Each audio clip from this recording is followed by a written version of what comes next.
Alipur central jail. Actually ওটা হবে Alipur central jail museum. Alipur central jail চালু হয় কিন্তু 1906 সালে, যেটা মিউজিয়াম রূপে রূপান্তরিত হয় 2022 সালে। তো যখন মিউজিয়াম রূপে রূপান্তরিত হয় তখনকার মিউজিয়াম আর এখনকার মিউজিয়ামের মধ্যে কিছুটা পার্থক্য আছে, এখন নতুন কিছু অ্যাড করা হয়েছে। তাই আজকে আমরা যাচ্ছি আলিপুর সেন্ট্রাল জেল মিউজিয়াম। তো এখন আমি আছি কলকাতা সাউথ ট্যাংরাতে। তো এখান থেকে এখন যাব তপসিয়া 24 নম্বর, ওখান থেকে বাস ধরে ডিরেক্ট যাব আলিপুর। তো দেখতে থাকো, আর যেতে যেতে বলছি যে তোমরা কিভাবে আলিপুর সেন্ট্রাল জেল মিউজিয়ামে আসতে পারবে।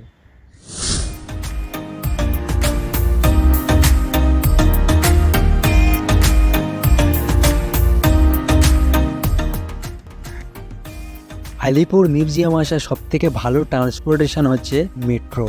তাই তোমরা যারা মেট্রো দিয়ে আসতে চাও তোমাদেরকে নামতে হবে Jatin Das metro station. Metro স্টেশনে নেমে জাস্ট পায়ে হেঁটে 5 থেকে 7 মিনিট হেঁটে গেলে তোমরা পেয়ে যাবে আলিপুর মিউজিয়াম।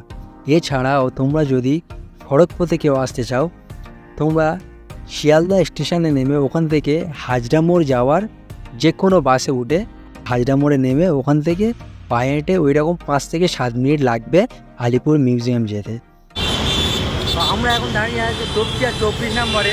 তো এখান থেকে বাস ধরে তারপরে যাবো। এখন বাসের জন্য ওয়েট করছি। আমার পিছনে যে উপরে যে ফ্লাইওভারটা দেখতে পাচ্ছি এটা কিন্তু কলকাতার সবথেকে বড় ফ্লাইওভার, মা ফ্লাইওভার। এটা হচ্ছে কলকাতার সবথেকে বড় ফ্লাইওভার, মা ফ্লাইওভার। বন্ধুরা আমরা অনেকক্ষণ তো ওয়েট করছি, বাট এখনও পর্যন্ত বাস পাইনি। যেহেতু আমরা বাস পাইনি, যেহেতু আমরা আমাদের রুটটাকে চেঞ্জ করেছি। এখান থেকে আমরা যাবো পার্ক সার্কাস থেকে বালিগঞ্জ যাবো, বালিগঞ্জ থেকে ওখান থেকে অটো করে যাবো সেন্ট্রাল জেল। তো এখন আমরা রুট চেঞ্জ করেছি, এখন অটো ধরি, অটোতে যাবো এখন পার্ক সার্কাস। কিন্তু এই হচ্ছে আমাদের অটোরে, এই অটোরে এখন আমরা যাবো পার্ক সার্কাস যাবে।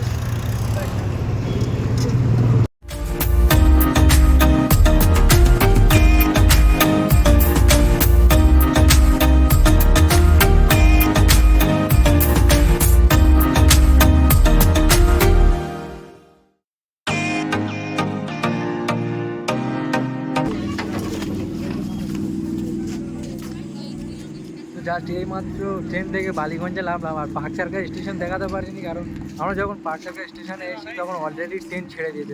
আমি কিন্তু এখন বালিগঞ্জ স্টেশন থেকে নিজে নেমেছি ওভারব্রিজ করে। তো এখান থেকে এখন অটো ধরে হাজরা মোড়ে যাবো। তো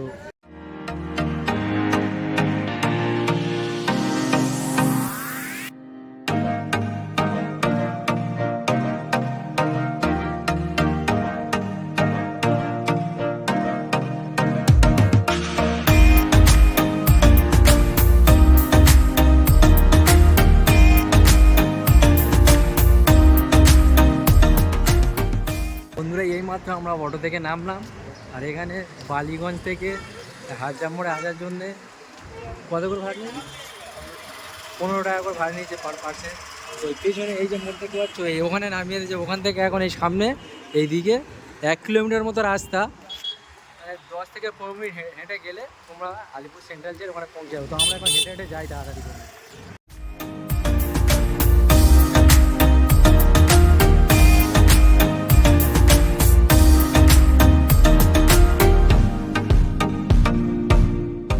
প্রথমে এই গেট দিয়ে ঢুকে তোমরা প্রথমে এরকম বড় একটা পার্কিং এরিয়া দেখতে পাবে। তোমরা যারা বাইক বা কারে আসতে চাও তা তোমরা বড় পার্কিং এরিয়া পেয়ে যাবে।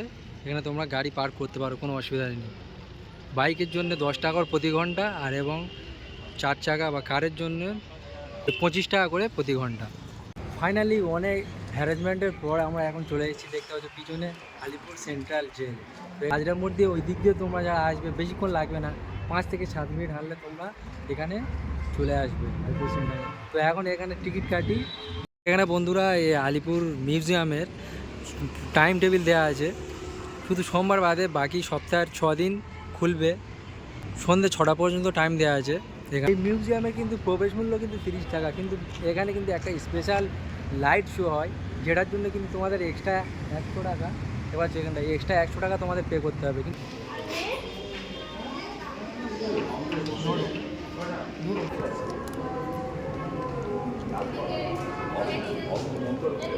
তো এখানে ঢুকলে কিন্তু সকলের ব্যাগ চেক করা হচ্ছে, ব্যাগের মধ্যে কোনো খাবার আছে কিনা জিজ্ঞেস করা হচ্ছে। তো আমরা ব্যাগ এক্ষুনি চেক করলো। তো তোমরা যদি কোনো খাবার ব্যাগে করে নিয়ে আসতে চাও তাহলে কিন্তু এর ভিতরে তোমাদের প্রবেশ করতে দেবে না, খাবার তোমাদের বাইরেই রেখে দিতে হবে। তো ওখানে ঢোকার পরে প্রথম দেখে সুবিনারের একটা শপ দেখলাম, তারপরে এই এখন ভেতরে ঢুকেছি এরকম এখন। আর যেহেতু আজ রবিবার সানডে তাই ভালোই ভিড় আছে। আর এখানে বন্ধুরা এরকম সাইনবোর্ড দেওয়া আছে, ওয়াচ টাওয়ার কোন দিকে, সেল নাম্বার 5 সব এখানে এরকম সাইনবোর্ড দেওয়া আছে, এখান থেকে তোমরা দেখে যেতে পারো। ভেতরে ঢোকার পরে কিন্তু গাটা কেমন ছমছম করে উঠছে, আর ছমছম করে ওঠারই কথা, কারণ কোন জায়গায় এসেছি দেখতে হবে না। এখানে কত আমাদের ভারতীয় বিপ্লবীরা এখানে ছিল, এখানে অনেক দিন তারা জেল খেটেছে, তাদের অনেকেই এখানে ফাঁসি হয়েছে। তো এটা ভেবেই কেমন লাগছে, গায়ের ভিতরে একটা শিহরণ জেগে উঠছে। আমরা প্রথমে দেখতে যাচ্ছি এখন ফাঁসির মঞ্চ। এটা হচ্ছে সেই ঐতিহাসিক আলিপুর সেন্ট্রাল জেলের ফাঁসির মঞ্চ, যেখানে অপরাধীদেরকে ফাঁসি দেওয়া হতো। এটা হচ্ছে সেই ফাঁসির মঞ্চ যেখানে ফাঁসি দেওয়া হয়েছিল কানাইলাল দত্ত, সত্যেন্দ্রনাথ বসু, বীরেন্দ্রনাথ দত্তগুপ্ত, এছাড়াও একাধিক। আর বন্ধুরা, এই যে তোমরা বক্স টাইপের এটা দেখতে পাচ্ছ, ফাঁসি দেওয়ার পর ডেড বডিটাকে এখান থেকে বের করা হতো। এটা এমন একটা জায়গা যে কেউ আসলে তার গায়ের পশম রীতিমতো খাড়াতে উঠবে, গায়ে একটা শিহরণ জেগে উঠবে। কোথায় দাঁড়িয়ে আছে? আলিপুর সেন্ট্রাল জেল, এই ফাঁসির মঞ্চের কাছে। কতজন না এখানে ফাঁসি হয়েছে। এখানটা এসে তোমার যতটা না ভয় লাগবে, তার থেকে এই যে পিছনে যে ব্যাকগ্রাউন্ড মিউজিক চলছে না, এর জন্যে আরও রোমাঞ্চকর লাগছে জায়গাটা। তো এখানে স্ক্যানার আছে, এই স্ক্যান দিয়ে তোমরা মোবাইলে স্ক্যান করলে এর কী ইতিহাস, কী গল্প সব বুঝতে পারবে। এই রুমটা হচ্ছে যে ওখানে ফাঁসি দেওয়ার পরে ডেড বডিটাকে এখানে এনে পোস্টমর্টম করা হতো, এই টেবিলে এখানে পোস্টমর্টম করা হতো। আর এই যে নালাটা দেখা পাচ্ছ বন্ধুরা, এই নালা থেকে দেহ থেকে যে রক্ত পড়তো, এই নালা দিয়ে রক্তগুলো পাস হতো। এইগুলো ভাবতে ভাই গায়ে শিরোন জেগে উঠছে, কারণ ভয় লাগছে। আমি ভাবতেই পারছিলাম যে আমরা আলিপুর জেলের মধ্যে আছি।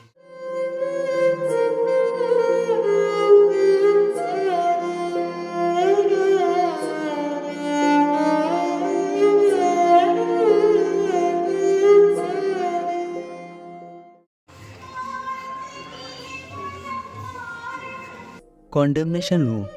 বন্ধুরা, এই রুম হচ্ছে সেই রুম যেখানে আসামিদেরকে তাদের জীবনের শেষ ইচ্ছা জিজ্ঞেস করা হতো। চারিদিকে শুধু লাল ইটের দেওয়াল, চারিদিকে। আমরা এখন প্রবেশ করব নেতাজি বিধানচন্দ্র রয়, চিত্তরঞ্জন দাস ও যতীন্দ্রমোহন সেনগুপ্ত সেলে। আর এখানের দরজাগুলো দেখছো বন্ধুরা একটু ব্যতিক্রম হওয়ার কারণ হচ্ছে আসামিরা যাতে কোনো প্রকারে খুলতে না পারে। ইংরেজদের বুদ্ধি বন্ধুরা। বিধানচন্দ্র রায়। পশ্চিমবঙ্গের দ্বিতীয় মুখ্যমন্ত্রী ডাক্তার বিধানচন্দ্র রায় এই ভবনের একতলায় 4 নম্বর কক্ষে 1930 সালে 5ই সেপ্টেম্বর থেকে 1931 সালে 1 জানুয়ারি পর্যন্ত বন্দী ছিলেন। জেলে বন্দী থাকার সময় তিনি কলকাতার পুরসভার পৌরপিতা অ্যান্ডারম্যান ছিলেন এবং পরবর্তীকালে মহানাগরিক মেয়র পদে উন্নতি হন। আমরা এখন যাচ্ছি এর উপরে, দেখা যাক উপরে কি আছে। যে তো একটা বিধানচন্দ্র রায়ের সেল দেখলাম। দেশপ্রিয় যতীন্দ্রমোহন সেনগুপ্ত, কলকাতা পুরসভার তৎকালীন মেয়র। দেশপ্রিয় যতীন্দ্রমোহন সেনগুপ্ত 1885 থেকে 1933 এই ভবনে 6 নম্বর কক্ষে 1932 সালের 22 অক্টোবর থেকে 1933 সালের 5ই জুন পর্যন্ত বন্দী ছিলেন। 1929 সালের 10 এপ্রিল থেকে 1930 সালের 29 এপ্রিল পর্যন্ত তিনি কলকাতা পুরসভার মেয়র পদে আসীন ছিলেন। দেশবন্ধু চিত্তরঞ্জন দাস। কলকাতা পুরসভার প্রথম মেয়র দেশবন্ধু চিত্তরঞ্জন দাস 1921 সালে ব্রিটিশ সরকারের বিরুদ্ধে অসহযোগ আন্দোলনের অংশগ্রহণের জন্য এই ভবনের 4 নম্বর অর্থাৎ এই কক্ষে বন্দী ছিলেন। ভারতবাসীদের জন্য স্বরাজ অর্জনই ছিল তার প্রধান লক্ষ্য। 1909 সালের আলিপুর বোমা মামলায় অভিযুক্ত বিপ্লবী অরবিন্দ ঘোষকে সমস্ত অভিযোগ থেকে অব্যাহতি পাওয়ানোতে চিত্তরঞ্জন দাস গুরুত্বপূর্ণ ভূমিকা পালন করেছিলেন। At last Netaji Subhashchandra Bose. নেতাজি সুভাষচন্দ্র বসু 1897 থেকে 1945 আইন অমান্যর অপরাধে এই ভবনের এই কক্ষে 1930 খ্রিস্টাব্দে 23শে জানুয়ারি থেকে 23শে সেপ্টেম্বর পর্যন্ত কারারুদ্ধ ছিলেন। অর্থাৎ আমরা যে 23শে জানুয়ারি ওনার জন্মদিন পালন করি, সেই 23শে জানুয়ারি এই কারাকক্ষে বন্দী ছিলেন। এখানে আসো বন্ধুরা, আসলে তোমাদের ভালো লাগবে, অনেক কিছু জানতে পারবে, অনেক ইতিহাস জানতে পারবে। আমরা ছোটোবেলায় অনেক বইয়ের পাতায় অনেক কিছু পড়েছি, সেটা এখানে আসলে তোমরা চাক্ষুষ দেখতে পারবে এবং জানতে পারবে, অনেক কিছু এক্সপিরিয়েন্স হবে। আর অবশ্যই জায়গাটা ভালো, বেশ পরিষ্কার পরিচ্ছন্ন আছে একদম, বেশ আসলে বেশ ভালোই লাগবে। আমরা এখন প্রবেশ করছি নেহরু সেলের। জওহরলাল নেহরু, ভারতবর্ষের প্রথম প্রধানমন্ত্রী জওহরলাল নেহরু আইন অমান্য আন্দোলনে অংশগ্রহণের জন্য 1934 সালে 17ই ফেব্রুয়ারি থেকে 7ই মে অর্থাৎ 80 দিন এই কক্ষে ব্রিটিশ সরকারের কর্তৃক কারারুদ্ধ ছিলেন। তার কন্যা ইন্দিরা নেহরু অর্থাৎ ইন্দিরা গান্ধী 2 সপ্তাহ অন্তর 20 মিনিটের জন্য তার সাথে দেখা করতে আসতেন। পিতা এবং কন্যা কারাকক্ষের বাইরে অঙ্গনে একটি গাছের তলায় বসতেন। নেহরু কক্ষ থেকে বাইরে বেরালাম, এখন সামনে দেখা যাক কি আছে, যা আছে অবশ্যই দেখাবো। বেশ বেশি অনেকটা রোমাঞ্চ লাগছে। আমরা এখন প্রবেশ করছি সাধারণ কক্ষে। সাধারণ কক্ষের মধ্যে তোমরা 4টে সেল দেখতে পাবে। সাধারণ কক্ষগুলো হচ্ছে তখনকার ব্রিটিশ আমলের যেসব সাধারণ আসামি ছিল তাদেরকে এই কক্ষে রাখা হতো।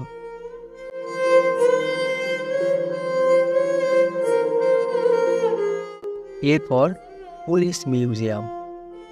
পুলিশ মিউজিয়ামের মধ্যে তোমরা 14টি ছোট্ট ছোট্ট ঘর দেখতে পাবে।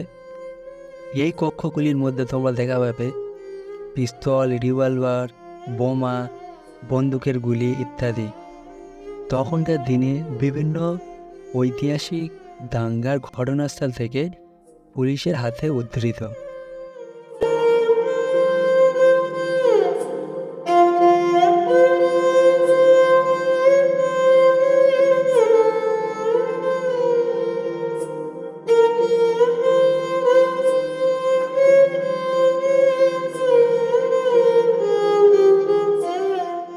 পুলিশ কক্ষে কিন্তু 14টা রুম আছে, 14টা রুমে কিন্তু বন্দুক, পিস্তল, রিভলভার এইসবে পুরো ভর্তি। যেহেতু আলিপুর মিউজিয়ামটা অনেকটাই বড়, সেহেতু তোমরা হাঁটতে হাঁটতে অনেক ক্লান্ত হয়ে যেতে পারো। তো এখানে কিন্তু এরকম অনেকগুলো বসার কিন্তু জায়গা আছে, এখানে অনেকগুলো এরকম বসার জায়গা আছে লাইন দিয়ে। তোমরা অনেক ক্লান্ত হয়ে গেলে এখানে বসে একটু রেস্ট নিতে পারো, তারপরে আবার ঘুরতে পারো। এখন আমরা প্রবেশ করতে চলেছি ঐতিহাসিক কারাকক্ষ। ঐতিহাসিক কারাকক্ষ বলার কারণ, বন্ধুরা তোমরা এতক্ষণ যতগুলো সেল বা কক্ষ দেখেছ সবগুলো কিন্তু নতুনভাবে সংস্করণ করা আছে। এটাই একমাত্র কক্ষ যেটার কোনো রকম সংস্করণ করা নেই। এটা ব্রিটিশ আমলে যেমন ছিল এখনও ঠিক তেমনই আছে।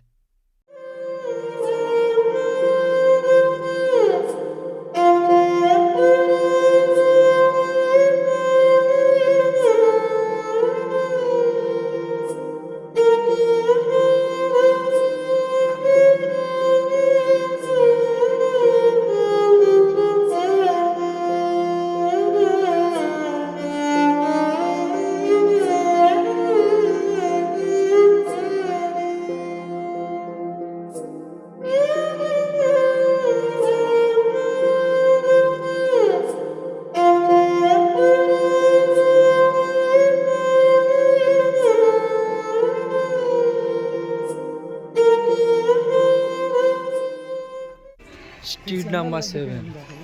বন্ধুরা এর মধ্যে তোমরা দেখতে পাবে আলিপুর জেলের হসপিটাল।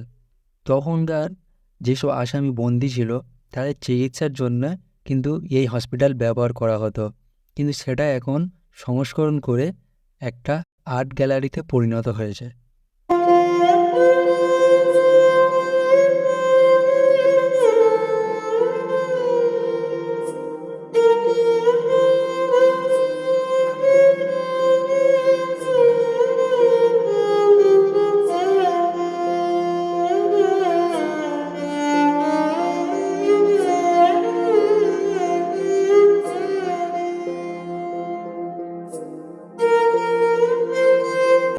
আলিপুর জেল মিউজিয়ামে আসলে কিন্তু হাতে অনেক সময় নিয়ে আসবে, এরিয়াটা অনেক বড়, ঘুরতে অনেক সময় লাগবে। তো আমাদের হাতে যেহেতু বেশি সময় ছিল না, আমরা এখন পুরোপুরি ঘুরতে পারিনি। এর মধ্যে একবার বলে দিই, সিকিউরিটি গার্ড একবার বলে দিয়েছে যে যা ঘোরার হয় তাড়াতাড়ি ঘুরে নাও, 5:30টার পরে এখান থেকে বের করে দেওয়া হবে। তো এখন দেখা যাক, 5:30 বাজার বেশি বাকিনি, কতটা আর ঘোরা যায় দেখা যাক। প্রদর্শনী রুম। প্রদর্শনী রুম হচ্ছে বন্ধুরা এখানকার যে ইতিহাস সেটা একটা ভিডিওগ্রাফির মাধ্যমে দেখানো হচ্ছে।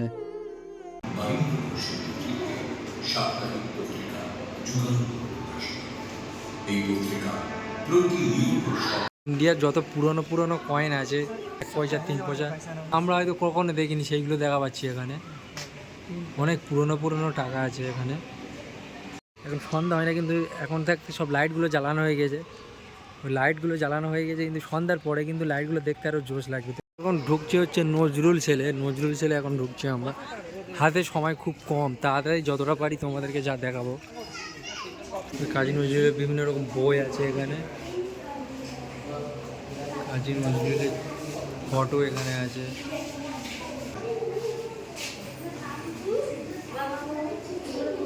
এইদিকে সব সেলগুলো নো এন্ট্রি লেখা আছে। কনস্ট্রাকশানে অনেক রকম কাজ হচ্ছে, তাই জন্য এগুলো সব নো এন্ট্রি লেখা আছে। তাঁতকল লিভিং রুম। বন্ধুরা এটা হচ্ছে সেই তাঁতকল। এখানে তো আসামিরা বন্দি থাকতোই, তার সাথে তাদেরকে হাতের কাজ করানো হতো। এই সেই তাঁতকল, এর মধ্যে তাদেরকে তাঁতের শাড়ি বোনা, হাতের কাজ করানো হতো তাঁতকলের দ্বারা।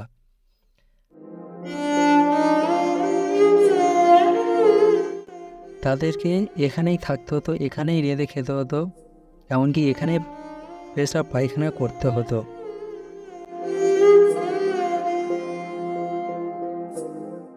আর এটা হচ্ছে সেই ওয়াচটা যেখান থেকে প্রতিটা সেলে, প্রতিটা কক্ষে নজরদারি দেওয়া হতো, যাতে তারা কোনোভাবে না পালাতে পারে।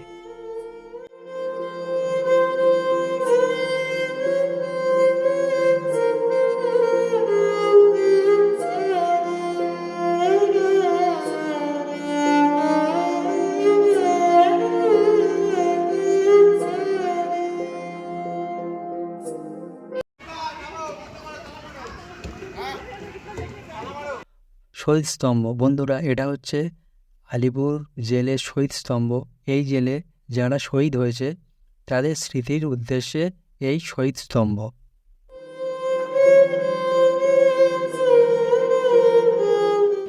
এখন 5:30 বেজে গেছে।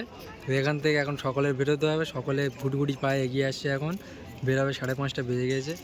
আর সিকিউরিটি গার্ডগুলো সিটিও মারছে সকলে বেরিয়ে যাওয়ার জন্য। তো এখন বেরিয়ে যাচ্ছে, তো আমরাও বেরিয়ে যাই, গিয়ে গেটের বাইরে কথা হচ্ছে। বন্ধুরা এই ছিল আলিপুর সেন্ট্রাল জেল মিউজিয়াম। তো ভেতরে আমি তোমাকে বলবো, যারা এখানে আসতে চাও হাতে অনেক সময় নিয়ে এসো, যেহেতু জায়গাটা অনেক বড়, ঘুরতে অনেক সময় লাগবে। তো আমরা এখানে প্রবেশ করেছিলাম 4টের সময়, আর এখন 5:30 বাজে। আমি খোঁজ নিয়ে দেখেছিলাম 6টা পর্যন্ত, হয়তো আমার ভুল ছিল। তো 5:30 বাজে, এখন বের করে দিচ্ছি, আমরা বেরোয় যাচ্ছি। আমরা কিন্তু 1.5 ঘন্টার মধ্যে মোটামুটিভাবে সব কিছু ঘুরে দেখতে পেরেছি, বাট পুরো ভালোভাবে নিখুঁতভাবে সব কিছু পড়ে ভালোভাবে কিন্তু আমরা দেখতে পারিনি। তাই তোমাদেরকে বলছি, যারা এখানে আসতে চাও তোমরা হাতে অনেক সময় নিয়ে আসো, 2 থেকে 3 ঘন্টা সময় নিয়ে আসো, তাতে তোমার সব কিছু ভালোভাবে দেখতে পারবে, পড়ে সব কিছু বুঝতে পারবে। তো আজকের ভিডিওটা এই পর্যন্ত। আশা করছি তোমাদের সকলের ভালো লাগবে। ভালো লাগলে অবশ্যই একটা লাইক করো, ফলো করো। টাটা, বাই।